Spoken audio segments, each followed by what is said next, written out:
I just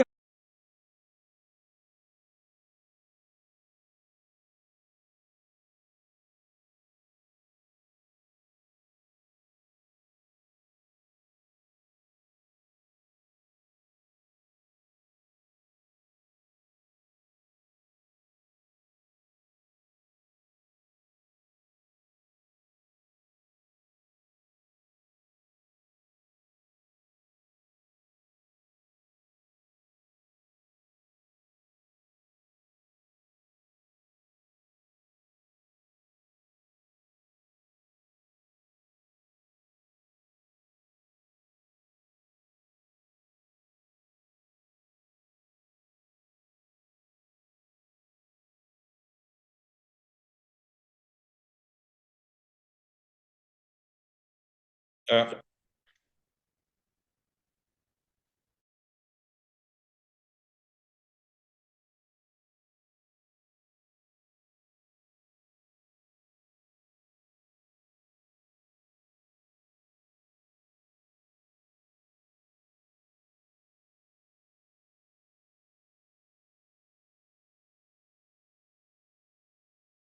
Host for this evening. This is our show where we talk about Five Foot Step.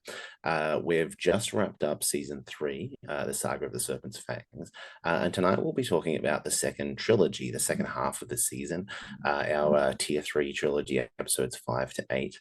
And joining me, I have several guests. I will just kind of go around in the order that I can see you on my screen.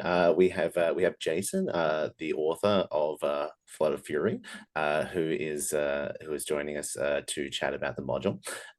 We have Mike over this side. Yep, there we go. Here we go. I've got a little Nope, other box of way. things going. It's probably flipped on the Yeah, screen, but they're flip. yeah, all good, all good. I have Mike who played Talarian. Now I can no longer see the screen, so I'm just going to go Oh, off wherever. We have Ari who DM'd our episode. We have Alec who played Remora, mm. Siobhan who played Tilda, and Vic who played Seth. Welcome everyone. Yeah, Thank sorry. you. I don't know why I started doing This that, and it is just it was very challenged. difficult with like Yeah, the I got Yeah. it first wrong like every Yeah. single every Yeah, time. time. yeah, We've same. all failed. We've all Yep. failed the Brady Bunch box test. But yeah, welcome everyone. While we've got Jason here for the next little while, I want to ask you a few questions about the module and everything. I think that'll kind of naturally lead into kind of some of the stuff that people probably want to talk about. Um, I think you had an interesting challenge with this particular module because you were kind of coming into this writing project knowing that you had to write an adventure which was like starting midway through the story, but was also like the start of a new trilogy. You know, it was kind of coming off, a mini climax of the end of the tier two trilogy, and having to kind of reestablish a threat and so forth. What was your kind of, planning process like going into it? You know, did you make a lot of changes or anything? What were the kind of early iterations like?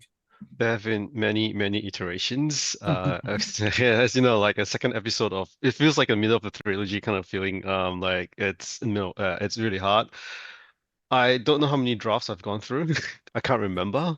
And also to fit everything within 2 hours. And it was my first tier three as well, so that was quite challenging. And I eventually decided that it will be a beeline towards a destination, and it's just like an chase scene, basically, an action-packed chase scene.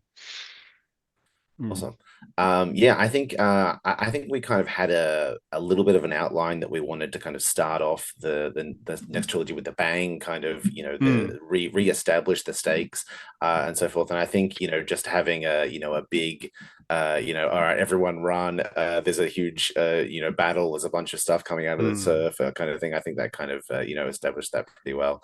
Talking about some of the specifics of the module. Mike did want to ask. Do you want to ask your question, Mike? While we do have you on screen. I don't remember what I wrote, so you go Yeah. ahead. All right. You wanted to know whether your strategy for the final part was kind of intended being able to like dimension door up the tower and back and things like that. So yeah, there were bits and pieces there which was I guess kind of forgotten where there's actually strong winds on the outside and which means you can't fly all the way up. But I guess I also left it as is like you reward creativity, I suppose. Yeah, so which I wasn't too restrictive on that. Yeah. Yeah, and there are some things that get lobbed at you from the outside as well, just to keep it a bit more dangerous, but it's not meant to stop you from using that path. Yeah. He flew I up think- inside the tower. He didn't fly out. I was like, no, they're shooting ballista bolts at you. He's like, yeah, I'm just flying up the stairwell. Yeah, so yeah, I think that there was the strong winds rule as well, where you have to stop, otherwise you fall. Yeah. Did you intend it to be like just one person doing that? Yeah, so I was so when I visual it is like you go down to the docks, like chaos everywhere, and basically is everyone on deck to basically get through that and send one person off into the tower. Yeah. And it's meant to be You got me with that because I hate sending a party member off by themselves. But I was like, There was but so also much if I discussion hadn't about that. off yeah. screen, yeah, I know. I deliberately wanted to split the party to keep things interesting, and I want the only person that is going off to the tower have to go through their own challenges as well, and it's meant to occur concurrently with the combat as well. So it'll be your turn. When it's the tower's person turn on the initiative order, then we jump back there. Yeah. So yeah. Yeah, I because think I that's think always a we decided before we went to break, oh yeah, like Vic's character and Mike's character are gonna go up the tower. Yes. And then And throughout the then entire you break spent we the were just entire like, break telling me to not go and stay. And don't go! And I was like, We need you! all right, fine. Yeah, look, I think there's always a challenge writing a tier 3 with all of the skills that characters have, all of the different abilities that they have. It eliminates some stakes sometimes, and you really have to think about like oh, well, what if they have this spell, or what if they can do this, it'll make this kind of trivial or whatever. But also, like, I think a lot of people answer that with like, well, I'll do some things which make this not work. Like, oh, there's some weird magic in the area and you can't teleport or whatever. But like, that's not fun. Like, people want to use their abilities. So, yeah, that's right. So that's why I kind of split the party. So it makes it a bit, you let one man down, and then I've got a few other random like smaller, like high stakes encounters. So you kind of have to split in everywhere and try to do many things. So basically, it's kind of like trying to deal with action economy that you have, reducing as much as possible. That makes it still more challenging, even though you have all the abilities and spells and whatnot.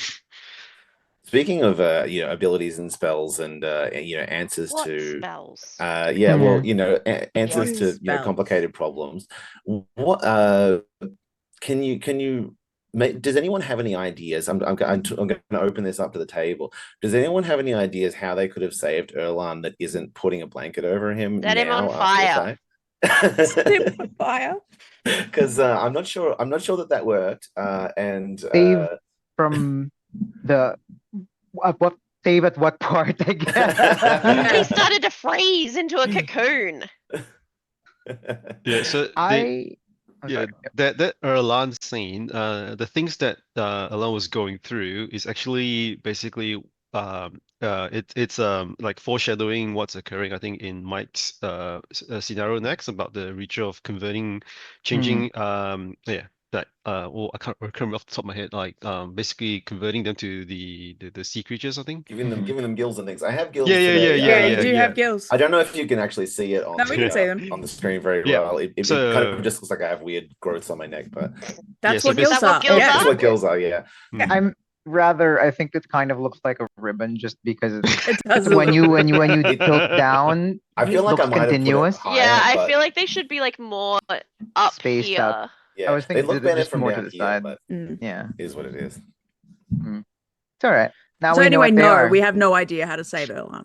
I would have- In I would have conclusion. thought I would have like I didn't have anything for it, but it was like the thing that came to mind was like, oh, maybe it's like a remove curse or some shit like that. Yeah. Like- If the answer wasn't punch him, I wasn't going to be able to help. You guys were on the right track. It was just that I think you rolled pretty low for that. We did. Yeah, Yes. Yeah, yeah. you did have the opportunity. It just Uh, didn't work out. I think when it started to happen, I think the rolls just kind of told a tale of like, Mm. He wasn't oh, meant okay, to we're not live. expecting this. And now he's Also- just in stasis in a bag. Actually, he turned into a deep one, but you guys, Oh, that's he wasn't right. going to come ambush you because you guys stuck him in a bag, which I thought. Yeah. Yeah, he was Well, meant to, he was meant to come back later That's on a as a form deep of one. saving, right? Alternatively, did the party we had actually want to save me?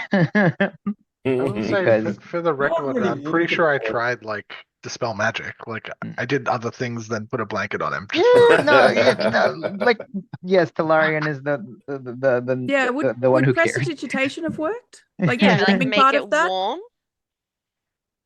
Look, I think anything would have been fine. You guys were on the right track of trying to warm them up. I think it was just our rolls rolls are that bad, let us rolls down. are Yeah. bad. Because the rolls are bad, yeah.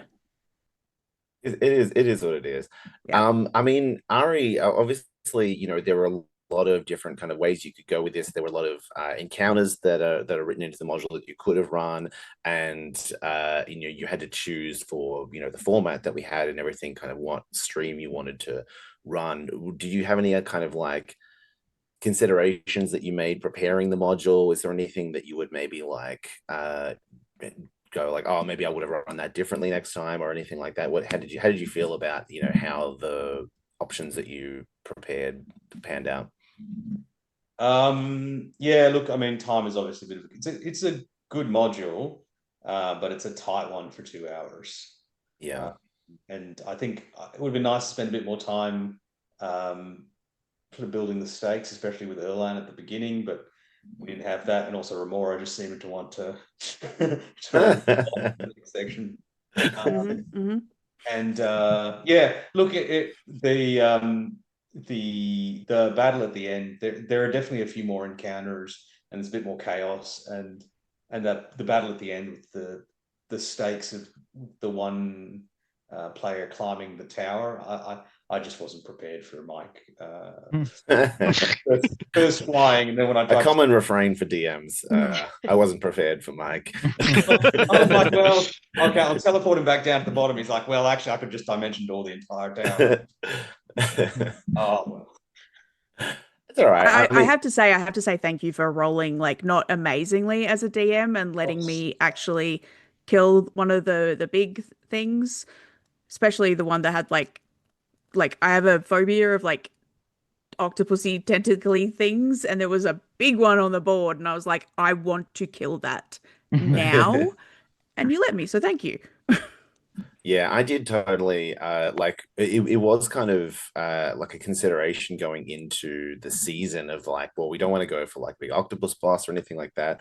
And this particular mini was so cool, but we kind of forgot I about that element. don't disagree. It looked awesome. I just couldn't look at it. Yeah, No, very fair. I saw the model, I could not resist it. I'm instant buy. It's like I need to write this into the module somehow. 'Cause it's just It is pretty fantastic. Was it Court that painted it? Because the paint job Yeah, was it was good. amazing. I think we'll have Court on in the next segment, and we'll probably talk to him about that. I do actually have it on my desk here. I don't have all of the minis back yet. That's Some okay, of them I are can still in the leave. box at the studio. Yeah, that's fine. But to bring it back to you know, all the monsters and so forth, the module that you wrote last season, Jason, was called Monsters. But I think it's like very obviously very different, but I think it shares kind of a lot of similar kind of like DNA in terms of like, you know, an unwilling transformation and kind of elements of like body horror and tragedy and so forth. I know that you write a lot of Call of Cthulhu as well. Do you think that like, you know, that informs your style of like D&D adventures, or do you sometimes write things that are kind of, you know, more like, you know, a little more lighthearted? I've only written one lighthearted one, and that's I've written with Steven, which is an anime beach yeah. season one. That was so That's outside my comfort zone. Never again. Was I yours agree. the one If last it doesn't season where have there was body the horror, baby? it's not a Jason module. So Yeah, Monsters was right. the one where we went to the little You were the little one village that in the I forest. originally my character, I was gonna be like, they don't really care about anything apart from themselves. And then Jason endangered a baby, and I was like, well, they care about this. Let's get the baby. Yeah, that's you know, as a father, that kind of feeling is very strong for me. So I like to write stories about, yeah, you have to save like someone. That's fair. Actually, in his original module, there are 2 babies. for Troy. Oh, that's right. You DM'd that, Oh, didn't There's you? two yes. babies. Yeah, that's right. That's true. But I I mean, mean, and then one of the players started like picking up babies and running around in the final battle. I was like, no. We're not doing that. I think that is a good way to, kind of give stakes for tier 3 characters and stuff too, because obviously, you at a certain point in D&D, you feel like a superhero. You're like, all right, well, I can take a few hits from anything. But the moment that someone, is in Yeah, danger, there's a that, commoner with 4 HP, and you're like, oh no. yeah, oh, good shit. Yeah. That's why I put lots of commoners in there to protect and save, because they are fragile and you are powerful. So Yeah. There was a thing that Ari did in the game, and I thought it was just like setting the scene, and he was just like, yeah, there's just like dead bodies floating around. It's like Oh, yeah. commoners that have been killed, and I was like, yeah, cool. And then they Yeah. just came Oh, that's back as horrible. zombies, and I was like, but you said they were just bodies. What did you want us to do with the bodies to have them not come back? I wasn't going to do anything to them. I love that. I love that. All of a sudden they're just like up, and I don't know. I don't know what you do to make that scary Not for a happen? level like 15 character, because but still, like, it's so pretty cool. there are encounters where you can skip. Like, for example, the family that was like in the alchemist, where it was all the explosive bottles and stuff. Oh, If you yeah. ignore them, it's fine. But in the final battle, you will see them come back as undead. Oh god, I'm so glad I saved them then. I had a mini for that, just in case that happened. It's this kind of like shambling mound looking kind of thing. Yeah. There was the bunch of minis in this episode that we didn't, depending on how things went, were in Ari's like toolbox to potentially use. Yeah, it's So I did build in consequences for not doing the right thing, I suppose. Yeah. The right thing. Speaking of consequence, or I don't know if consequence is the word, but like just things Ari mentioned that I latched onto, but I'm like, where was the guy's sister? Was that supposed to come in at some point in time? I don't know if anyone else like wants to latched make you onto more that. sympathetic, right? Like, Okay, he ordered all us to right. but you guys didn't It was just to care. make you care, Alec, when we didn't care. Well, no, I said okay. I will tell your sister, and now I'm now in my head is like I have to find I have to find this sister. Well, now. Alec, our characters are doing shit after after this, so they can just go find the sister. It's fine. We'll figure it out. Trying to make Remora She's care about dead. people is tough. Like, look, I mean, the other thing is like, and look, as much I really appreciate what Court does for us, but as Jason writes the module, and something I was trying to convey verbally because it was quite hard to do with the board, is that final scene is there's a town of fleeing people. There are peasants being pushed onto the Dark Tide ships. The weather is terrible. Like, the stakes are not just you guys and the and sometimes I think with the really bucolic, sunshiny, yeah. it was just a little bit hard to kind of sell. So next season, Court, weather effects. Machine. We just have like, Brendan we'll- Offspring the hose. Yeah. We'll get like Get those little like vegetable Louis crisp can bonus. arrange like flashing lights and like lightning Yeah, the effects. crew will love it. Yeah. Louis, we can just Or- squirt water in the studio, right? That's fine. I mean, obviously, the answer is next season is Happy Sunshine Rainbow season. Done. Okay. Honestly, That's it. yeah, great. I mean, speaking of Happy Sunshine Rainbows, did anyone have any favorite, kind of moments? We talked about, the people rising up from the ground to grab at you and so forth. But, were there any other moments during the episode that you were particularly memorable for you? I really enjoyed when Tilda got to knock prone a giant. That's exactly what I was going to say. That was fucking sick. It's I was really like, cool who when was it? abilities don't have size limits on them and you can just do it. That's so fun. Yeah, and me, Zeph just got to, like, once they were prone, just like push them 10 feet, Yeah, and then push them another 5 feet, just very slowly Back put 'em out to back into sea. the water, Back out just to sea. real Just go slowly. away. Go away. Away from here. For me, this was the one episode that I wasn't actually on this season, and watching from, knowing like, oh, well, the Giants are going to come out soon. The Giants are going to come out soon. Like, the minis were like on the table and everything. Yeah. And like watching them being like, when's it going to happen? When's it going to happen? And finally they came out of the end, and everyone was like, oh, Yeah. shit. What do we do? They like I know that a giant is meant to be a big creature in D&D, It's but meant to be but giant. like holy shit, compared to our minis, they were huge. Yeah, Mm. The original size is actually much bigger. We had to Oh, like scale it down. scaling down a little bit. Yeah, didn't even just fit them on a printer. Tilda, yeah. hit that over. And also they meant say when I wrote the module, each of the giants has a cape. One is the magic item that you guys got, and the other one is the billowing cloak.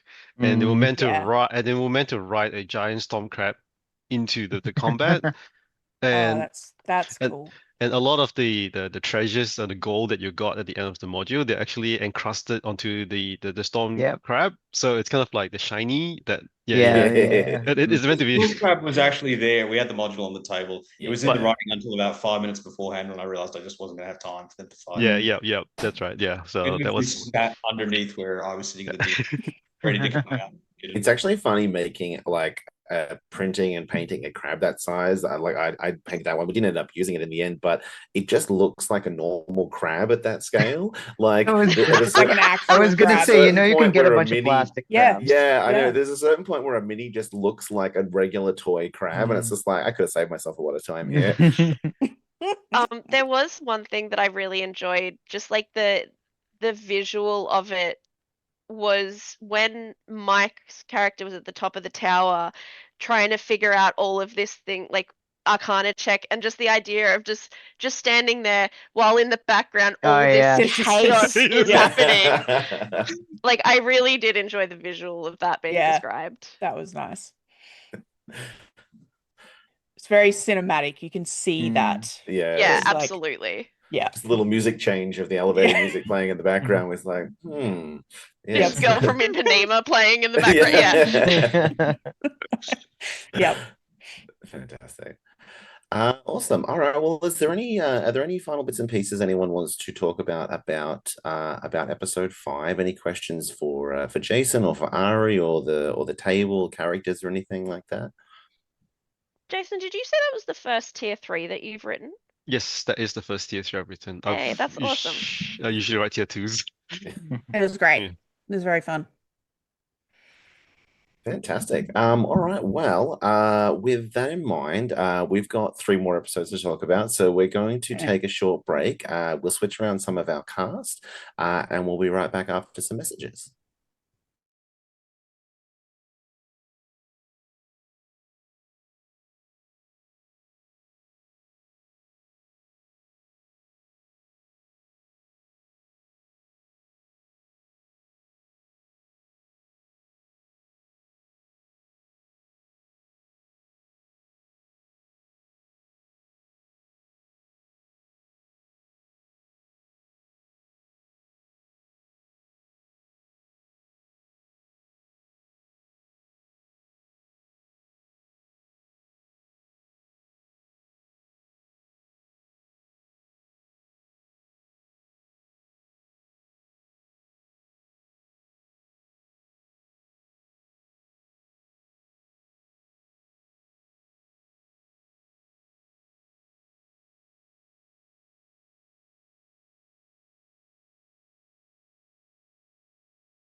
Hello, welcome back. Thanks to those who had to leave, and we've got some new faces in. We have Mitch joining us, who played Yagrima. We have Courtney down below. Hopefully, this is the right configuration. Who did a You know, bunch that of number. back for who obviously did a bunch of the miniatures and the scenes and the props and so forth for our episodes, and was originally scheduled to be on this episode. We're going to be talking about episode 6, Stormbound. We have Mike here, who was the author as well as the DM.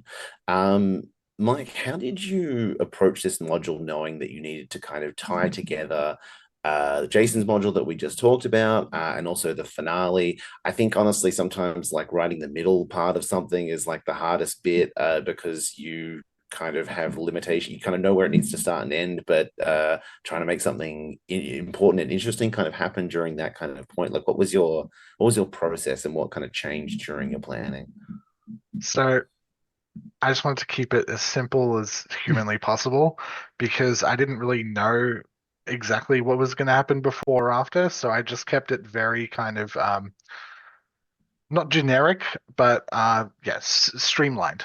Just, you got to get from point A to point B. You got to get the thing to get the thing to arrive at the place, and then just kind of flesh it out from there. Yeah, I think kind of what you were given really was just like you go into the storm and you end up kind of at this location. And we hadn't really kind of talked about what the storm was, and what specifically you would find in there. It's probably maybe a little bit too much rope sometimes to just be like, well, what do I do with that? What do you actually find in there? But I think you did a great job kind of with the different phases of it not just being like, well, you swim in and then you fight something or whatever. Like, it has navigational aspects. It kind of explains, I think, narratively why people don't come out of here, for sure. Yeah, well, how about the rest of you guys? How do you feel about knowing that you were heading into this storm, not knowing what you would find? What was your kind of thought process, going into it? Dive straight in. Don't hold back. Fair. I mean, look, I guess as characters, we kind of knew that we had this Ori that was supposed to help us and everything, but yeah, it's very much, I think, going into the unknown, not really kind of necessarily knowing what you're going to find. Yeah. I was very sad Reggie couldn't be there, because he would have just gone nuts. He would have enjoyed that immensely. It was a shame, for sure. I mean, I think we big props obviously to Mitch, who could join us at late notice and play and cover that. But it was a shame, kind of knowing that this was going to be Reggie's final episode of the season, and it kind of didn't end up. There's a difference, I think, between, even though he was on the kind of mid-season finale, knowing that that's going to be the last episode that the character is visible on, and being able to kind of tie somewhat of a bow on this story. Did you have any plans for Reggie, Courtney? Like, if he was going to be as risky as possible. That was pretty much the aim. Reggie was going to either be the hero or die trying. Fair enough. Well, obviously, you did create a bunch of the scenery specifically for this episode, with the apart from the Celestial Tide Wheel that we talked about, but like also the scene of the last battle, the big icy kind of showdown of the finale and everything. We had some questions submitted about, like, how long does it take you to put it all together? Is there anything that you really enjoy about the process or don't really like about the process of, building certain things? Do you have any favorite parts of it? Yeah, like this particular one was a bit of a challenge, because essentially I was trying to build it to the size of the board that I'd already made, but I also didn't remember what the size of the actual board was. And all the boards were at the studio. Yeah. Couldn't get you to size it up for me, so I just had to go to Bunnings and try and figure out. I think it was this I think one. it was this one. Yeah. And kind of build to that scale. So that was interesting. But yeah, the ice towers, they were kind of just it originally was part of my foam for my train diorama that I'm currently building. And I just went, I don't like what I've done there, so I pulled it apart and just built the ice. So it's really just XPS foam and paint and basically bashing it with some rocks to give it some character. Yeah, it was quite fun to put together. Look, but like everything to do with art, you hate it immediately. Yeah. You finish it, you go, this is this is terrible. I should have done this so many other ways, but I just suffer through it. I feel like even though, you could say that it was quite simple with just the 4 pillars and just thing, I think that was my favorite set, like set of the season, at least the episodes I've been on. No, I don't know, it really stole the vibe for me. Oh, cool. It's starkly beautiful, right? Yeah, there's quite a lot of different types of texture paint in the ice, especially. So the ice has got sort of glass beads and gels and all sorts of stuff to try and make it shiny. And then, of course, obviously the snow flock across the top to sort of try and make it look like it is cold. That's the intent, is to try and make it look as cold as possible. I kind of hope I achieved that, but yeah, that's kind of what I was going for. We did unfortunately leave a lot of that flock on the tablecloth after the process of putting it down. I didn't quite realize that at the time. But to be fair to that, I think we made more of a mess with the cotton that we were stretching at because there was so much cotton lint. This was a messy afterwards. episode for sure. Yeah. The cotton wool was maybe not fully thought through by me. I was just like, oh, I know I need to do this this part where it's all foggy. What's going to be the easiest way? Well, I already am going to have this like board set up or whatever. I'll just use some cotton wool, whatever. I've seen it done before.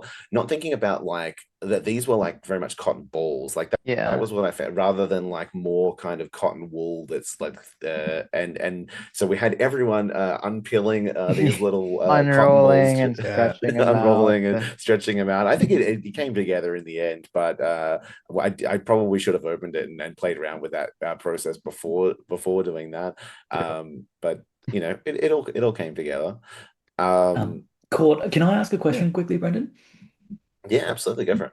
So you've done like a couple of different diverse landscapes now with like forests, with subterranean areas, we've had the sea and the polar caps. Is there anything in particular that you've kind of had your creative eye on that you've wanted to create in terms of landscapes?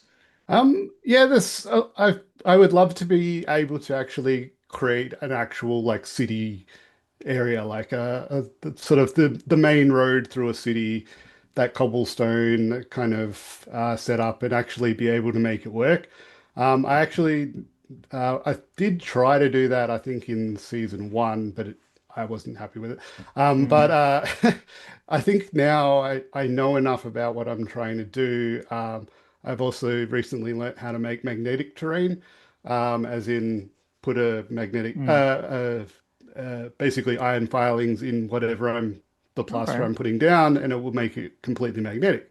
So you can stick whatever you want wherever, and you can kind of just build out whatever you want.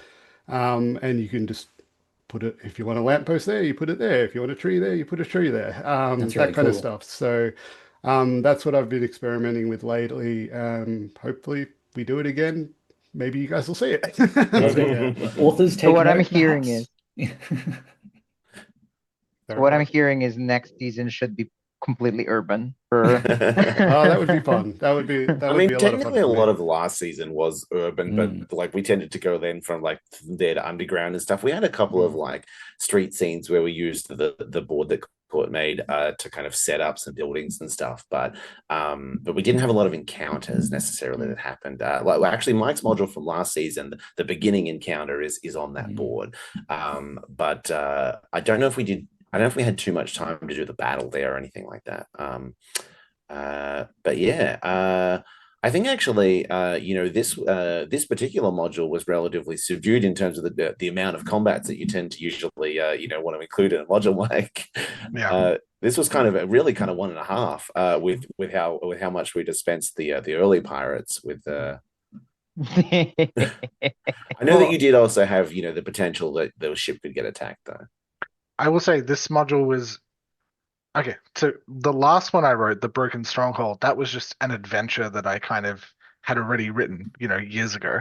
This one was written specifically to be on stream, exactly 2.5 to 3 hours in length. So I really kind of pared it back as much as humanly possible. I think especially with us because we know how much we faff around and we want to do little gags and things and talk about goats and milk and dugongs and so forth.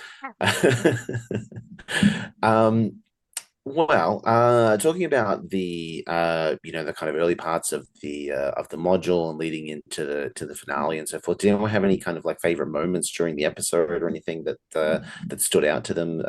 For me, obviously, like I knew that this was going to be like Astrid's last episode on screen, and having kind of edited the module, I knew that there was going to be this showdown with Makia, and that she was like another glaive user, and there was going to be that kind of scene that she was coming into. So for me, like that was easy to tee up. So like, all right, well, I know this is going to be kind of her chance to at least attempt to have this kind of big send off that's kind of her mini finale.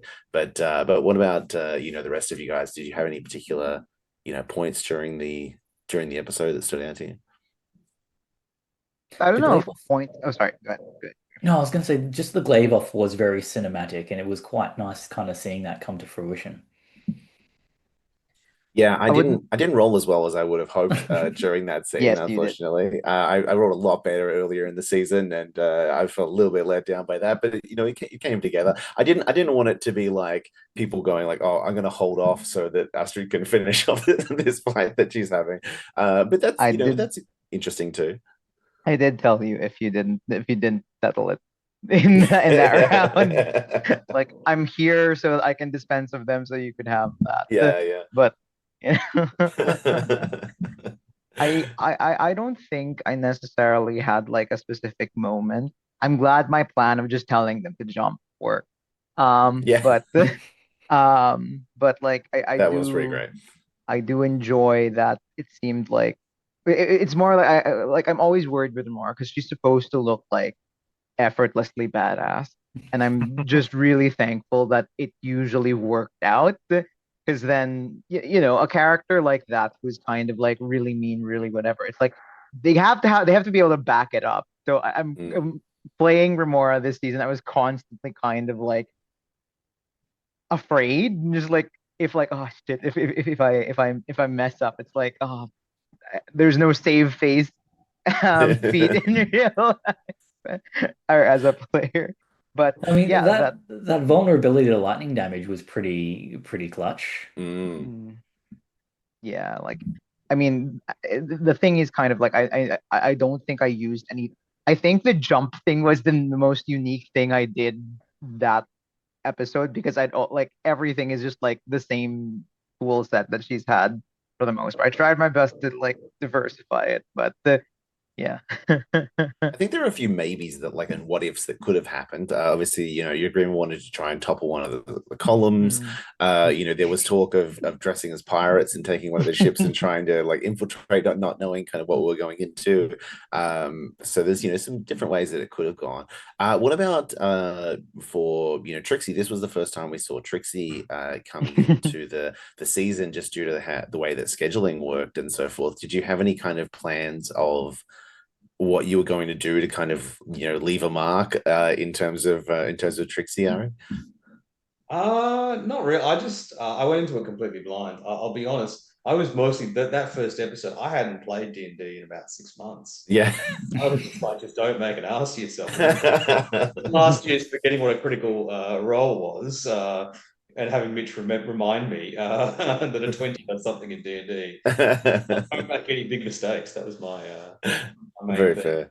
I think I found the character a bit more in the last episode, but yeah. Yeah, I mean, look, it's a tough thing to have to come in on the the third last episode, the second last module, and try and kind of establish that obviously we originally had you scheduled for one of the first episodes of the season, and it didn't work out, but yeah, I think you did well to kind of make her memorable by the end of the the 3-episode run, even if it was packed right at the end.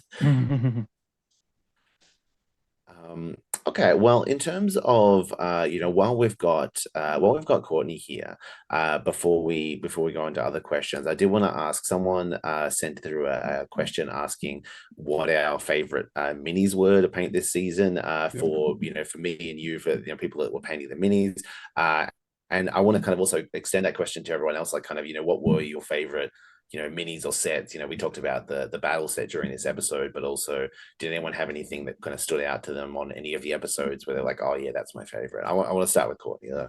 Yeah, so my favorite was the one that halfway through I realized Vic's not going to like this. Was the giant with the the squid over the shoulder. Yeah. It was an absolute nightmare to glue together.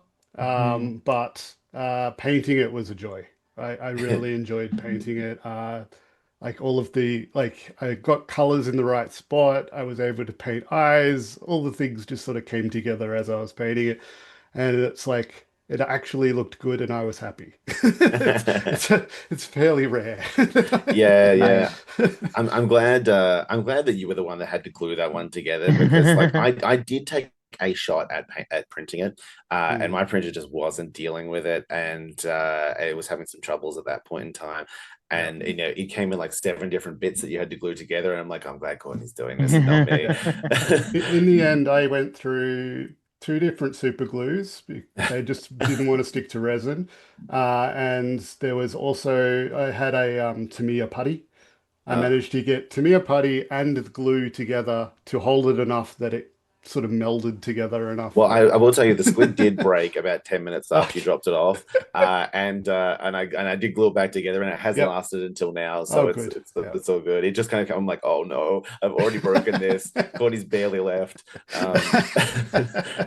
It is fitting. Like the arm fell off as I was putting it in the box, so it's like, oh, nightmare, but it was fun to paint. It's all right. It looked good on stream. That's all that matters.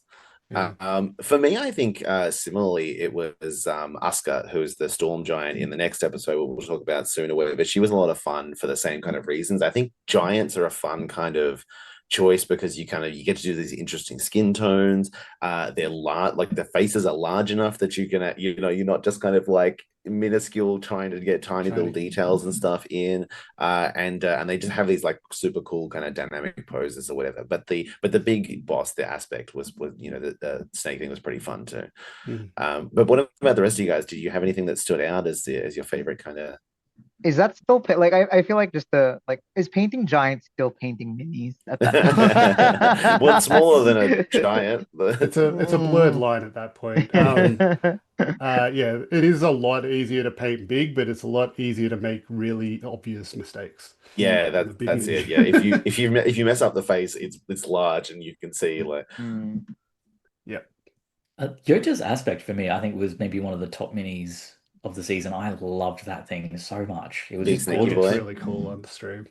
That was like surprisingly, it was one of the last things I painted, and it was surprisingly easy, I want to say, which was it was just lucky. I think it's just because it's so big and it already has so much detail in it that as soon as you just put it green on it and put a wash on it, or it's like 90% of the way there, and then you just have to kind of go through and put in all the details and stuff. So that was really nice. I was glad that I didn't have to fight with that. And I got the last mini done like the week before the final episode, and I'm like, all right, good. Finally, I've been painting minis on and off for like 2 months for this, and it's finally done. Yeah, I've still got piles of minis that I printed thinking we might need to use, but we didn't end up using. Yeah, but I've got a box finished of ones painting too. Yeah. Oh, good. So yeah, my pile of shame has diminished slightly. I don't want to think about it. Awesome. Well, a question for the table that someone else submitted. Can I tell one story? Yeah, absolutely. Yeah. I feel really bad because no one else got to see this except me. Yeah. the DM setup with the drawers is really cool, and it's like done like a Norwegian town. I guess it's a church, even though Yeah, like a safe save church. Yeah. But there was a really cool moment in the module that I DM'd where you guys kind of crest the ridge and you think, oh, you make it to the boats, everything's okay, and then you see over the, you know, like from the village onto the docks and it's all chaos. And I felt really bad because I had all the minis up there, and Cord had gone to all the trouble of like making this little town, which is just for the DM screen, and it looked like the mod for me. Like and you could see over and then I realized no one else can see this. This is really really cool, but it's just an experience for the DM. So thank you for that. That was good. Yeah. I'm glad you enjoyed it. It was a lot of fun to put the DM screen together this season, especially considering I got to make the town. Yeah, it was really like this little perfect diorama of the scene as it occurred in the module. We try and plan out like to capture something that it like encapsulates all of the modules in some way, if possible. You know, the last season it was like, you know, the water deep kind of cliffs, and you know, it's kind of like the background of all of the scenery. The first season was you know, the jungle waterfall and everything. We had one of the modules where we included the actual waterfall from it. But I do think that yours was probably the module that most fit. Like it was the one that actually happened to be on an actual you know, Northlander island. But it's a shame, you know, we don't necessarily always zoom in on the details of it. There's always tiny little, especially this one, like I think Court really knocked this one out of the park. All of the stuff on the dock at the front, where you can see all the little boxes and the things that sit on top of them, and stuff like that. It's pretty fantastic. It mostly survived compared to last season. We broke several tower points off the castle. I do know I sent a bit of the roof of that one flying with my sleeve just going through it. there was a little bit that came off. One of the fences did come off, and I don't know where it is. But for the most part, it actually held out pretty well. Oh, that's good. Yeah, there's a lot of little tiny details on there that I knew were going to get completely destroyed, but it doesn't matter. Like, it was quite fun sitting there as a player watching Alec just go whoosh, and off goes one of the turrets, and I'm like, yep, there it goes. I'm blanking on the name. The island itself starts with an I. The one that's encapsulated by the Ithel. Yeah. Ithel. Like, was it meant to, like, that's what I thought the DM screen was the entire time. Like, was it meant to be like? It's a happy coincidence because I had no idea what the modules are about. I just really liked Norse kind of buildings and Northlander style stuff, and I just went, these models look cool. I'll put them together and I'll paint them with this kind of color scheme, and maybe it'll all work. I really only gave Courtney like the kind of season outline, not anything specific from the modules or anything like that. But and for the most part, I think you more or less designed the entirety of this. You know, in the past, we kind of like, oh, we've got this idea of we want it to look like this. I don't think we had a lot of input into this one. I think this was largely you. Yeah, this was a lot just me chucking things together. It was a lot of fun to find the models and print them, and some of them I had to hack together because they were big set pieces. Like, they were designed for an FDM printer that prints giant pieces, and you stick them together with magnets and stuff. I had to scale them down to like 25% just to print them, kind of thing, and then fill all the gaps, which was fun. So yeah, it was really good. I have a very bare bones drawing that I might drop in the Discord channel at some point of what it was planned as. So it's effectively the plan that we worked from. It's fun to see the process. I don't know if I still have the sketch of some of the early season ones, like the first season. I know that at one point in time I did a drawing of like the waterfall and everything. It probably looks terrible. I don't know if I still have it anywhere. It might be in the box somewhere. So I'll chuck it in the chat. But yeah, basically I just pulled off this. So this DM screen was the one from last season. I just basically pulled off all the stuff, dug out half of the foam, and then rebuilt it for this particular season. So wanted to reuse it. All right. Well, one last question that was submitted for our questions here, and it's I guess thematic with the additions to my neck for this evening. If you had a chance to get gills and be able to breathe underwater, would you take it? Yes. Because Sorry. we had. Well, I mean, that's the thing. Like we had some pretty interesting reactions to what this kind of body horror element of our season, and I think obviously Remora was for it, but it sounds like Alec is for it too. Like I mean, I feel like I feel like part of the trouble of the like I understood the body horror in that it like to me the body horror was in that this was forcibly happening to a bunch of people who didn't sign up for it. But like I've always thought that the slight aquatic mutations in like sci-fi or wherever is just like, no, yeah, that seems more normal to me than like Yeah. growing wings and becoming a bird or something like that. Like you know. Uh yeah. What about the rest of you? I guess it I'd be depends down. on how inconvenient your life becomes. Yeah. I have to yeah. live in a pond all day. Yeah, I guess Probably it's not. theoretical about whether or not, like, I'm assuming that means you can still breathe air, but I don't like probably So like you're not a fish, you're an axolotl. yeah, like there's a world obviously where you can't, like, if it helps differentiate, if you could still breathe air, but also water, would you take it? Or, I can't imagine there's too many people like, yeah, I'm gonna go and live my life under the sea. Can I comfortably well. open my eyes underwater? That's the next question, isn't it? Yeah. Yeah. That would be I a mean, bigger are goggles factor the for deal me. breaker for you, Mitch? Is that what it is? It's just like I just don't want to wear goggles. Well, yeah, it's just like if I can breathe underwater, I can spend all this time underwater. Awesome. But if I have to keep my eyes shut the entire time, like, You also got to Well- keep moving for gills to work. It doesn't work in like if the water's not streaming past them all the time. You can't sleep or anything like that. You just go around in circles. Yeah, you do the shark, you just swim in a circle constantly. I'm gonna be boring and contrarian and just say, no, I'm good.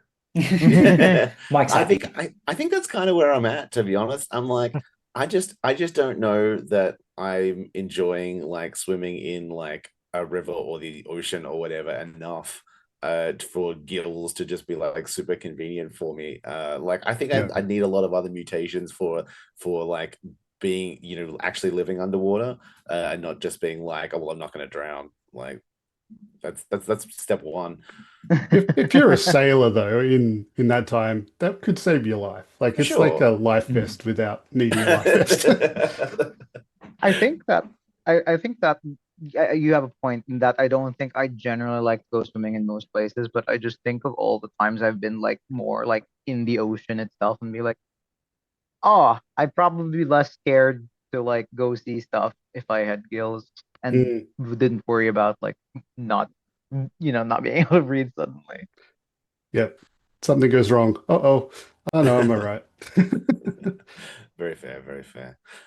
All right. Well, I think that's about the end of the questions that I have prepared. Is there any final bits and pieces you want to talk about this module, Stormbound, or anything before we say goodbye to Courtney and we get Donna and Siobhan back?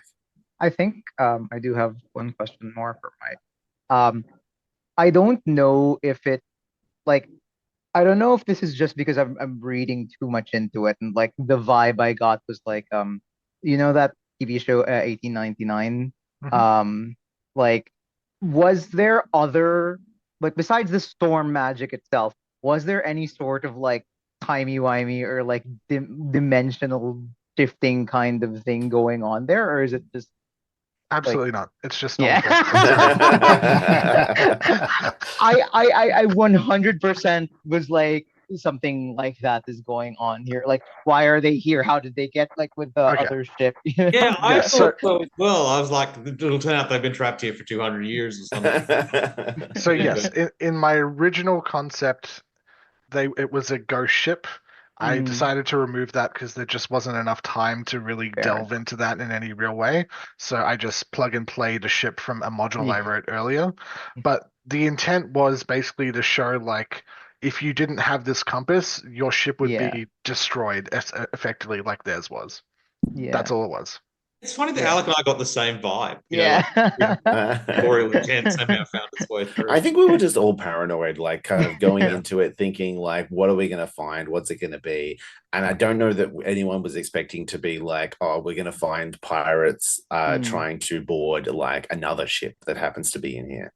I think maybe part of it is also we are kind of primed with like the earlier episode that they have within their capabilities some sort of like timey-wimey shit. That's true. I did, to be fair, I did also write module 2 after this module was written. Well, we didn't know that. I didn't know that. Yeah, that's true. Obviously, yeah, it adds a different element to it for sure. Yeah. But I will say as well, like it was originally a ghost ship, but I didn't change the fact that there was this strange magical fog where the wind completely died down and it was silent. So I did kind of set you up for some weird stuff going on. But I changed one thing, but I didn't change everything else around it that was foreshadowing that thing. Yeah, so there you go. fair enough. Awesome.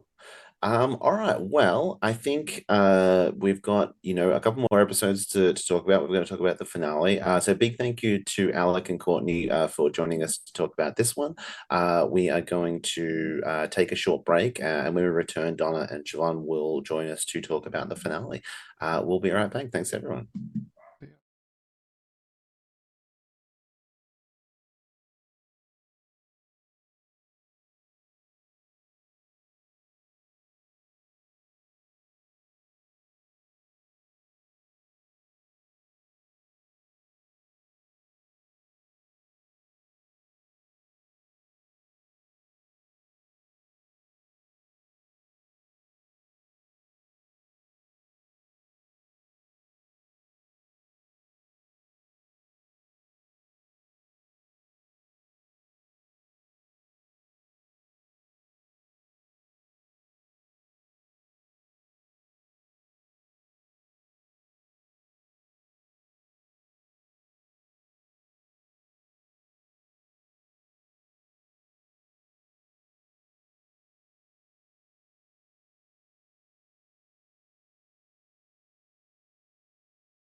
Hello, welcome back. We're going to be talking now in our final segment about episodes 7 and 8, our finale, Beneath Salt and Stone. We have Siobhan joining us, who is the co-author with me, who was the DM for the module, and we have Donna joining us, who played Jindy. Welcome, everyone. Thanks for joining us. We've got a little bit to chat about. We'll probably bounce back and forward a little bit because we are talking about 2 episodes, but it is kind of one module. I want to start with Siobhan.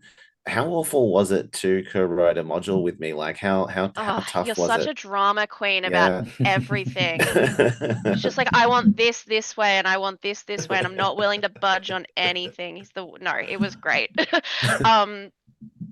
No, this is only the second module I've ever written. And to have somebody to be able to like bounce ideas off was amazing. So yeah, no, I really enjoyed writing it.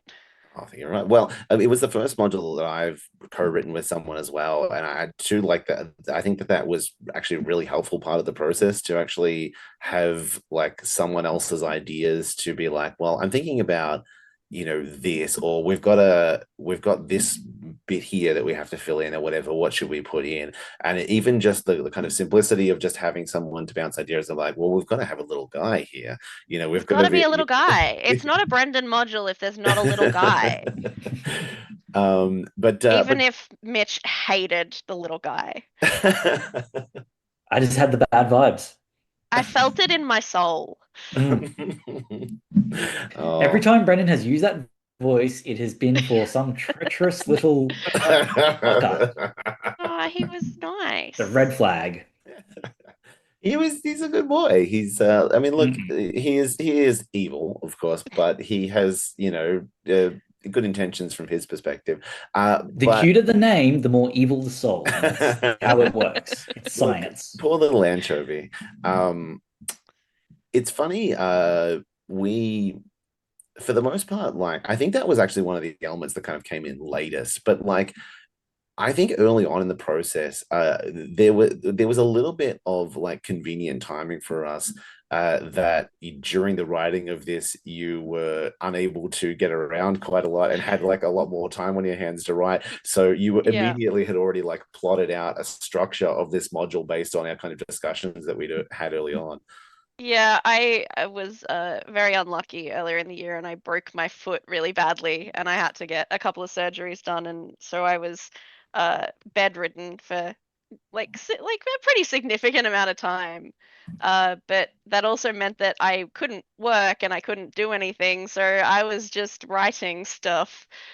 But yeah, as far as I think it did go through a couple of iterations. I think when we first started talking about it, it was kind of like, well, we know that one part's going to be them coming down to the ocean floor, and then we know the battle is going to be in the city. But it's just like, how do we get them from like A to C? What's going to be B? And I think at one point we were throwing around the idea of like, there's actually two different ways that you can go, and depending on which path you take, it will affect like what meets you in the final battle. Yeah, I think that early on we were kind of talking a little bit more about like having a little bit more on the journey there of like, oh, well, maybe there's these guards or something like that you've got to take out, and then they're not going to be part of the battle or whatever. So, but we definitely wanted to try and design it around, being able to have some like dynamism in the final battle of like, you can affect the outcome in a lot of different ways and stuff. And I think that was really, an idea that we were, fairly early on. You were kind of planning out some like basic stuff of like, well, maybe we could do this, maybe we could do that. We hadn't fleshed out the full concepts of what any of those encounters were, but immediately it was like, all right, good, yeah, that's good. We don't want it just to be this knockdown battle of like, it's always the same, nothing you do matters. Yeah, I really love like environmental effects, and like not so much lair actions where like the big bad is influencing what's going on, but like incorporating the environment into like a battle, I love in battles. So I was like, this was the first thing I think I said to Brendan was there has to be some sort of like environmental aspect, and I think we did end up including that as part of like what the different like priests were influencing. Yeah, the ritual actions and so forth. Yeah. But yeah, I think like the interesting thing was that you at one point were like, what if we kind of looked at it kind of like how epics are written, where you've got like a certain amount of time and you might only be able to do a certain amount of things instead of being able to do every single thing. And like as soon as you said that, I was like, Oh, yeah, no, we've been looking at this way too complicated. We don't need 2 different ways you can go. We just need to be like, oh, you might not be able to get everything done. Yeah, and I will say usually you can't.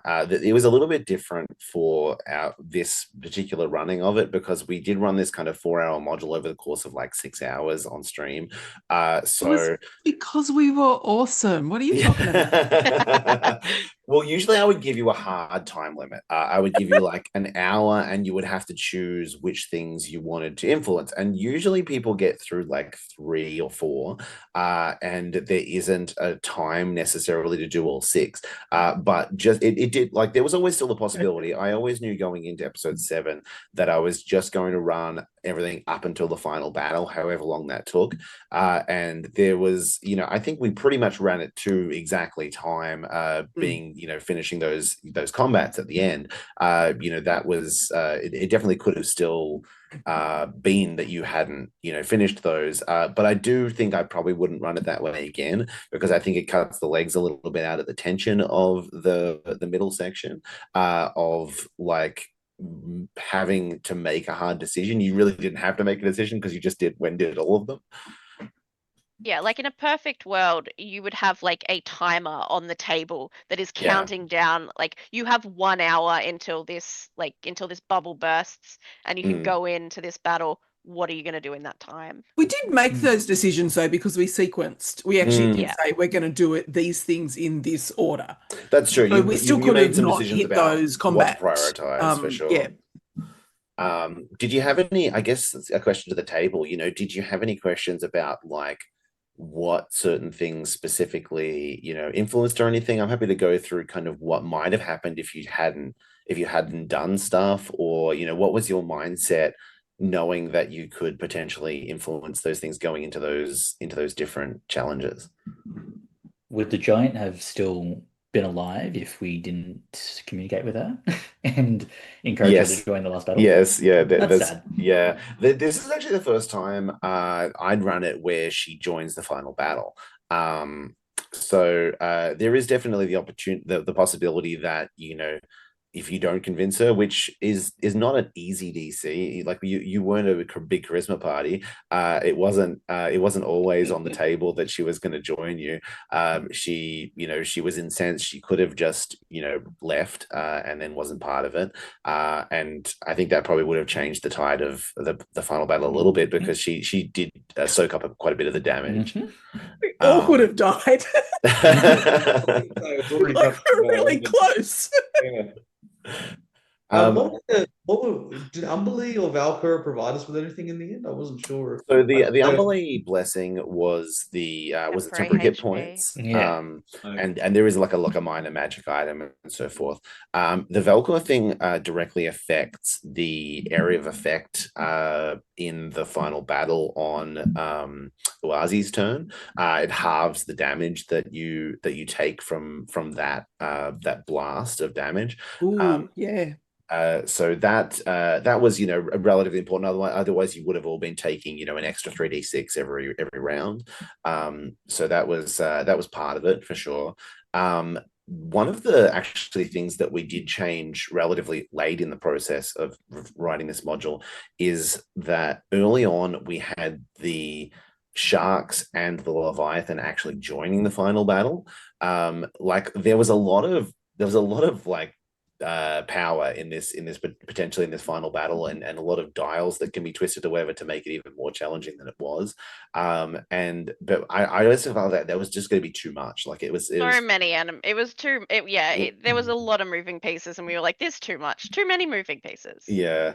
So one of the last things we changed with that is that so the stat block of the aspect is an ancient dragon turtle, and it's one of the few stat blocks that we're available to us in AL that has mythic actions and the ability to it has this thing called Blessing of the Sea where it can regenerate and then regain its charges of things and do stuff. So whether or not you defeat the Leviathan affects whether or not it's able to regenerate.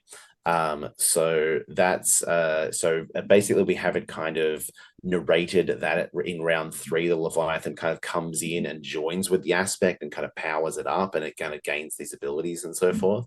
So that's kind of, rather than it actually joining the battle, although I think we do mention, like, if you really wanted to also join the battle, well, you can. But and the sharks we had as them coming in and basically like latching onto each of the pirates, and then like the ritual energy of the lightning kind of burns away their flesh, and it becomes this bone armor for each of the pirates that makes them like harder to hit, gives them a bit more AC and so forth, and temporary hit but you points, guys killed them really quickly. Yeah.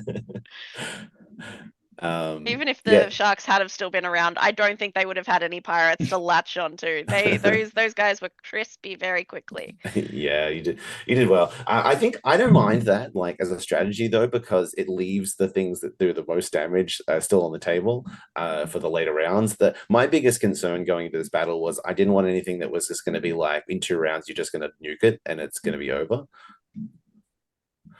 Well, Except us.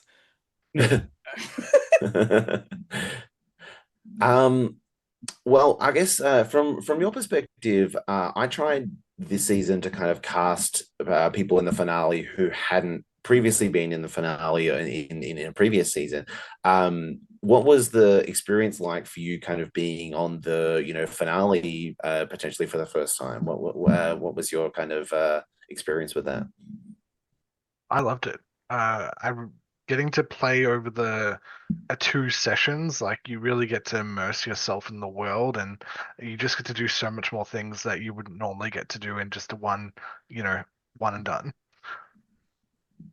For me, like, it is literally what Adventurers League is, isn't it? Mm. You turn up with your character and you figure it out. Because I had watched and listened to some of the episodes, but not all. I'm just terrible at like sitting down and watching other people play D&D. It's just not my thing.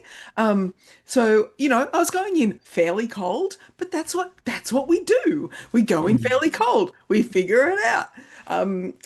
It was nice to have it was nice to have a double session, because it was one big story, and it was nice that the 2 connected, and there's a cliffhanger, we know a big thing's going to happen. But that's also just like playing a 4-hour module. Yeah. It was nice to save the world. It's not and that. Getting to be the hero is standing at the end, kind of thing is. We couldn't have saved the world except for everybody who came before us. Could we? I'm not sure Amora helped save the world at all.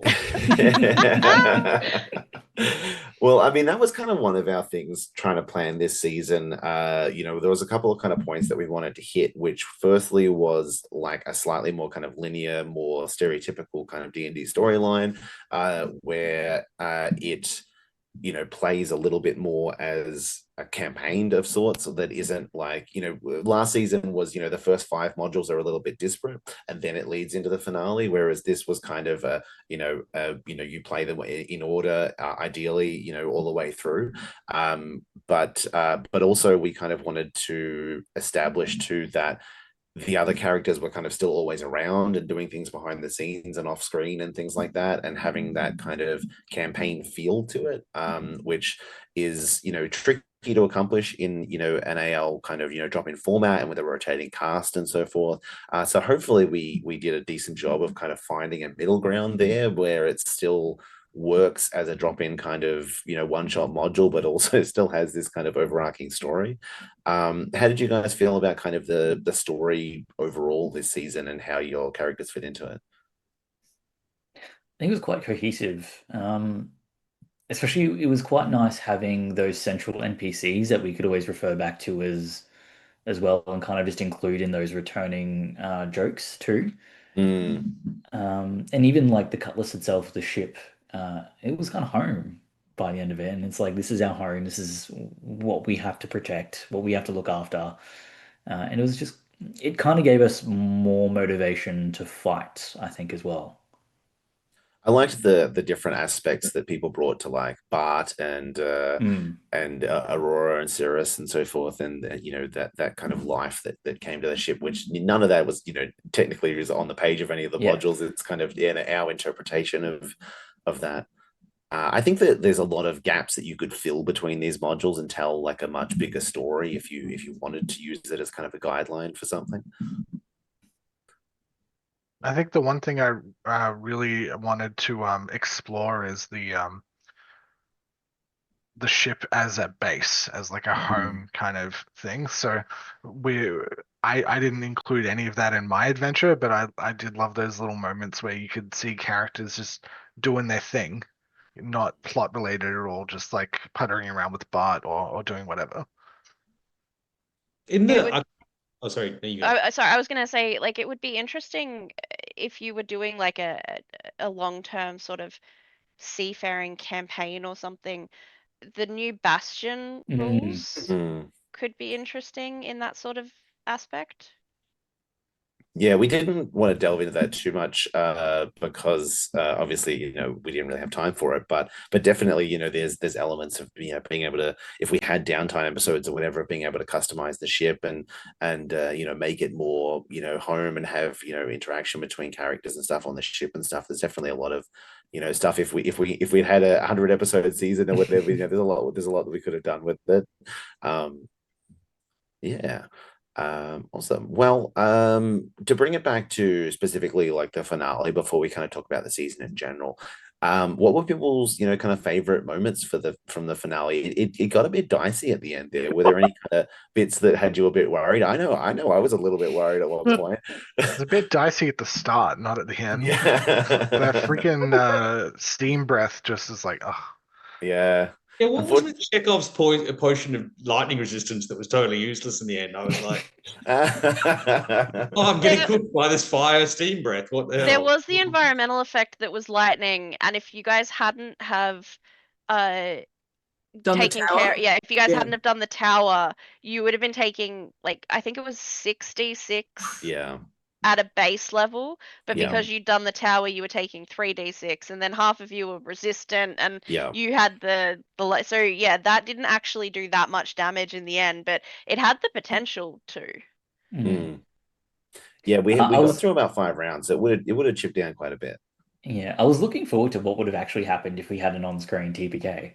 Yeah, because we were really close. It's happened in like Adventurers League before, like definitely. I mean, it was on the table. We were down to 1, right? We were at one point. It was down by 1, so it was close. Yeah, I mean, it got down to like I was really glad that Yagrima had the ability to do that mass healing word like that. That was a mass cure wounds, wasn't it? Mass cure wounds. Cure it was my last 5th level spell slot. I genuinely thought that Mitch was out of like 5th level and above, and I was like, oh shit, the only thing he's got is like a mass healing word, and then just broke out the clutch 5th level, and I was just like, oh thank God. Yeah. And that was a good chunk of hit points back. Yeah. You guys making me sweat.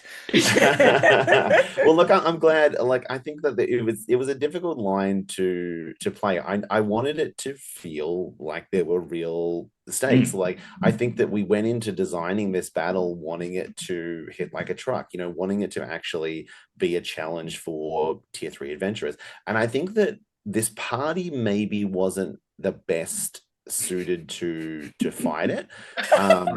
As well, which made a dual wheeling ranger as a tank, which made it an interesting challenge. Yeah, which made it an interesting challenge. Puppy got destroyed so quickly. That's all right, because Puppy's a magic dog and came back. It's all good. It's all good. We really needed like a muscular fighter or a paladin to just come in and do some hit points.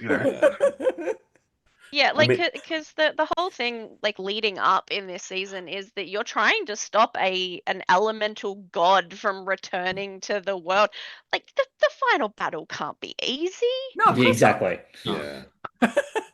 He's a shit god if the battle's easy. Yeah. You get the party that you've got, and if we didn't have a tank, I'm trying to think of what I would have done. Going to be up the front if I had wiped the party. It's interesting. Just end the stream, just roll credits. You just be like, Yeah, well, well, that's thanks, it. everyone. It's out. We're done. Well, I mean, you can do the Expedition 33 thing where it's like, do you want to send in the backup party and then just have Yeah. like everyone else return for the next week? I mean, I think that's a possibility. Like, I don't think that we necessarily would have time to do it, but like obviously there is the conceit that there's another party on the ship or whatever. I think I would leave it in a way that was more like theoretical. Like it would have been a possibility. You know, I probably would have in the moment tried to kind of narrate like, you know, as you fall, you know, the heroes above, you know, rush down to try and rescue you, and but the aspect, you know, is freed, and you know, there's this big great challenge that you'll have to overcome and so forth, and you know, and while the, you know, the ritual has ended and Ithal is still here, whatever, this, you know, you at that point, I think you'd already killed like pretty much everyone except for, you know, of the importance in the ritual. The ritual was finished, but the aspect would have been this kind of ongoing threat, and we would have kind of been like, well, you know, what will happen? We would have had to leave it in as a kind of a bit of a question mark, but yeah, that would have been an interesting outcome. I'm glad it didn't happen. I really liked how it ended. I really liked being able to kind of do the you know, the happy ending and the post-credit scenes and everyone getting a happy ending and so forth with you guys. That would have, you know, put a little bit of damper on that.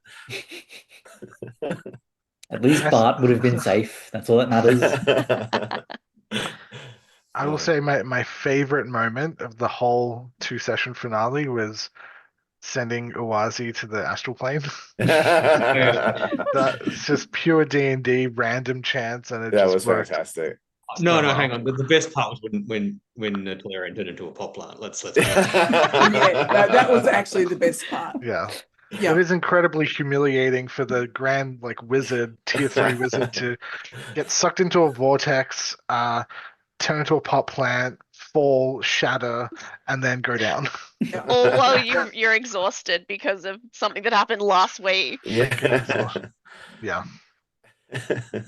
Wild magic, eh? Yeah. I was a bit disappointed that you guys did get rid of the priest so quickly, because I wanted the wild magic to happen every round, because it's so stupid. Von was coaching me through the thing. Like I was checking my phone and getting these messages from Von being like, don't forget to do this. You know, you use this kind of thing. It's got true sight and you know, like, yeah, sorry, Ari. Yeah, and then afterwards being like, you know, oh, we should make wild magic always, you know, there like we're already thinking of like tweaks, being like, oh, we're gonna fuck them up more next time. Well, now I think we should add in like a bit about like, if the party dies, this is what you have to read. That's a good point. I think actually that's a good note. I did find typos during the front run of the thing, and I have fixed them now.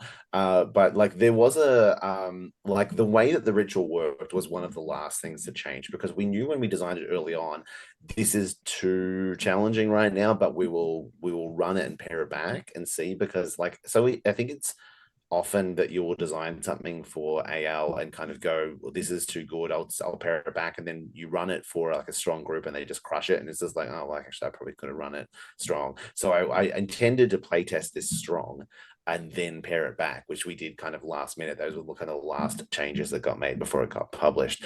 And in that process, we changed the wording of how the ritual worked in terms of where everyone was on their compass points and everything. And then apparently I didn't change after copying and pasting, and everyone said east. Yeah, because originally it was just gonna happen every round. It didn't matter where they were, yeah. But then it was like, because when one of the playtests, people were trying to like drag them off the compass. So it was like, oh, if people think about that, they should be rewarded for that sort of like, I'm trying to disrupt the ritual in that way. So I think we made it that if they're not on their compass point when their initiative happens, it doesn't trigger. Because I think going in, maybe you guys can tell me if you don't think this, but like I think going into that scene, looking at the ritual, you kind of think like, oh, well, how can I interact with this ritual? Yeah. Yeah, that's why I was like, you know, I can speak primordial. What are they saying? Like, how does this work? But yeah, I guess you don't. When you do the Catholic Mass, the priest isn't there actually giving a detail about exactly how he. Yeah, it's like, and then we add 2 pinches of. Yeah, no, it's Yeah, I think it's just a lot of chanting about worship and so forth, and calling forth the things. I don't think it was ever going to be like, I sure hope no one goes and pulls this switch over here. I really hope that they don't notice this.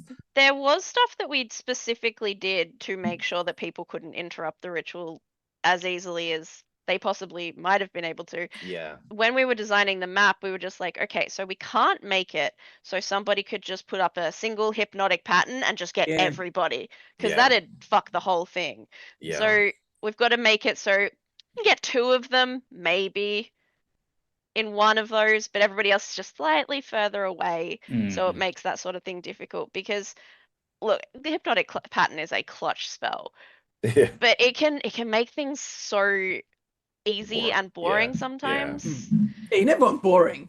Yeah. That big cone spell that I had covered quite a lot, and I was always like, I was counting things. Can I get there? If I got there and did it this, but because my initiative was last, every person it changed. I'm like, I have to change his plan. I have to change. And then you got whirlpool. Change our plan again. Yeah. Anyway, I got it off at the end, but not with everybody. There was something that Mike said to do with the whirlpool. No, it was just something that I thought about too much, and it just upset me in a great way. It was when you were talking about you were in the whirlpool as the pot plant, and you were like, the dirt was going out everywhere. I'm like, what is he gonna come back as? What is his body gonna be like once he's like reformed into like his actual, where are his insides gonna be? I thought about it too much, and I was like, it doesn't matter, stop thinking about it. It's not like half the transport in the pattern buffer. Yeah. I will say the metaphysics of the pot plant is like, I was a long string of kelp, like they don't have roots, like it doesn't matter. Very fair, very fair. Okay, well, to kind of bring it a little bit more broader scale, obviously you guys were able to kind of be on screen for the kind of culmination of your character stories and everything, at least for this chapter of their stories. How did you feel about your character's kind of journey? I know for Donna and Ari, like you probably had a bit of a strange kind of thing with Donna, like playing at the start and at the end, and then Ari just playing at the end and so forth. But not having a really well formed character, because I didn't, just through the ranks. It's a little tricky. Some people got to play a little bit more than others and so forth. But like, how did you feel about that kind of overall journey of your character? Is there anything like, if you had a little more time, you would, wish that you could have developed or done or anything? Magic items, like actually playing games and getting magic items. Yeah. Fair. Like, leaving the house, playing D&D. Never heard of it. I don't know if it's actually true or it's one of these apocryphal things, but there's like these stories of Victorian sailors that were signed up to join the British Navy who couldn't swim. We were like just completely, literally out at sea, had no experience whatsoever, had grown up in like the slums of London. And I was going to try and really lean into that, but then I kind of realized, because we were like diving, I probably need to, I can't quite, have a overwhelming fear of the water. I thought it kind of worked for the setting, having like a Cockney character in like a swashbuckling naval adventure, so that was cool. I did appreciate those of you that made Norse-inspired characters that actually thematically kind of fit. I thought that was good.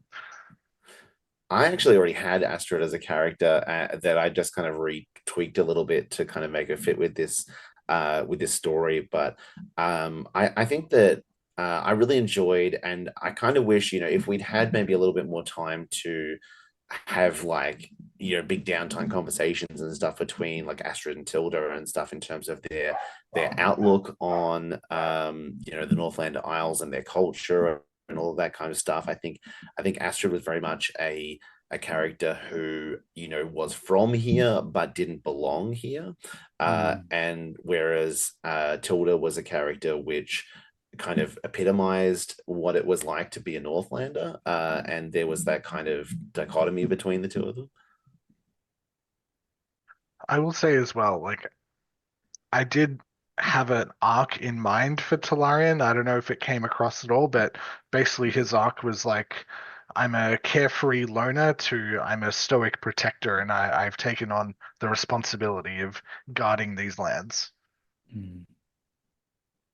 Yeah, for sure. I think definitely, I think between like when we first meet him in the first episode, kind of that change in what his priorities and so forth are towards the end is is definitely evident. It's tough to try and do a real narrative character arc across this kind of format, really, but we try to hint at it at least. I liked your endings. I think they were really good. The ending stories are really good. I'm glad that I got to, because obviously last season it was the first time I tried to do that in a really like intentional way. In the first season, it was kind of a last minute thing with some of the characters. I tried to kind of wrap up their endings a little bit, and I didn't fit, and I felt like I wanted to do a proper job of it last season, and so I'm glad I got to do it with kind of some of the other players last year, and I got to do it with you guys this year, having some little kind of snippet that kind of shows the like just to give that tiny bit to the audience of like completion and like this is the kind of end of this character's arc, this is the end of their chapter, but their story continues, but they've learned something, or they've changed, or they've developed in some kind of way. So thanks for humoring me and playing along with that for sure. Yeah. No, thanks for writing all that cool stuff. You're welcome. Hopefully the people that weren't on stream kind of enjoyed the little bits and pieces as well. I think it's a very different environment not being there, and kind of some people I kind of went back and forth a little bit about like what do you think that they would be up to, and I sent them a little bit of kind of what I've written. There are some other people who I didn't show it to beforehand, so hopefully everyone enjoyed their little vignettes of post-credit scenes and stuff. But I didn't want to end anyone's story unless they specifically wanted their character to be retired after or whatever. But you still want to kind of give some feeling of closure. Yeah. It's the idea of. Sorry, you go. I love that the adventure continues. Yeah. We leave him at a nice place, but there's more open. I love the idea of Zeph and Remora of all people just being the ones that like team up to just go, they're all gonna die. All the Darktide are gonna die. Yeah, I didn't expect that. I asked Alec, and Alec was like, well, Remora is going to try and hunt down the rest of the Darktide pirates and make sure that they repent, that they turn to Umberlee and so forth. And I'm like, okay, look, that makes sense. I totally get that for Remora. That's definitely her vibe. And then I got a message from Vic being like, I think with her realizing that her mother potentially tried to sacrifice her to be part of this kind of whole Yoto thing or whatever when she was young, that she wants to end that the Darktide and make sure that no one else tries this in the future, and is going to team up with Remora. I'm like, oh wow, that's an interesting combo. Let's play with how that works out. And it was just a nice convenient kind of thing that let me tie that back into the Salty Mast, which was a bit of fun. Somehow I don't think Zeph's going to be as caring about the Umberlee thing. Probably not as much, I think. I mean, look, I think that there's always I like that we have a bit more of a kind of horror like story arc in this, in that the Yoto it's not really possible to completely destroy Yoto. Yoto is like this elemental force that could only be trapped even by the gods. So it's never totally going away as a threat. It's never going to be like, well, no one can ever bring Yoto back again after we've done this or whatever. It's just gone back to slumbering. So there's a nice element to that of like, wow, well, this threat is over, but the potential remains. So we're going to dedicate ourselves to making sure that no one else tries this, at least while we're around. And if more cultists come sniffing around Ethal, there'll be a very angry wizard waiting for them. Yeah. Definitely. Yeah. I loved the choices that people made about committing to what the next logical step would be after the finale but along that same kind of storyline. Meanwhile, I'm just like, oh, Tilda just goes home. Yeah. Also, a totally valid option after Same with Trixie. a big Go adventure. home. I think that does work with the setting because her home is the setting, and she was fighting the whole time for her home. I think that is very much the obvious, choice, but the obvious choice isn't necessarily, that doesn't mean that it's not the right choice. And I like that we're able to tie that with me. Yeah, that's right. I like that we're able to kind of, tie those two, stories together in that final bit, for sure. And we didn't get a heap of chance this season to showcase too much of like the actual real culture of the Northlanders. So I'm kind of glad that we had those different elements of it to be able to explore that a little bit. It just kind of didn't work out that way with the kinds of story that we needed to tell in that. Like, I think that would be a lot of the in-between scenes. If we were to do like an episode between each episode, it would probably be things that happen on the Northlander Isles. But there's only so much screen time that we have for something like this, and look, maybe one day we'll write fanfic about what happened between the episodes. It's also or maybe next season, Louis, 20 episodes. Yeah. Oh gosh. Yeah, well, look, I think we're kind of at this point here now where, is there anything you guys want to talk about, like broad strokes about the season, the show, the characters, the future, anything like that? Any kind of final thoughts before we start to wrap up? Apparently the person who does the lighting for 5 Foot Step really wants to put lights inside a board. Oh yeah, yes. So I think Tessa might have suggested the Underdark and like glowing mushrooms and fungal things in the any seasons. That'd be fun. Ahead. We got a tiny taste of that last season. We could delve into that. We shall have to see. Mentor Berenzin or something like that. Yeah, we haven't talked about the future or anything else that we do in terms of these projects and stuff yet, but there's still time. And we'd love to hear from anyone who's watching about what you thought of the season, any ideas that you have for the future and what you'd like to see and so forth. We'll have a feedback form that's going to go up tonight after this stream finishes, that you can submit your thoughts to us, and we can kind of take that into consideration and think about the season that was and the season going forward. But a big thank you to everyone for joining us during this season. We hope you enjoyed it as much as we enjoyed playing in it. But until next time, thanks from all of us at 5 Foot Step. Good night and take care of yourselves and each other. Thanks everyone.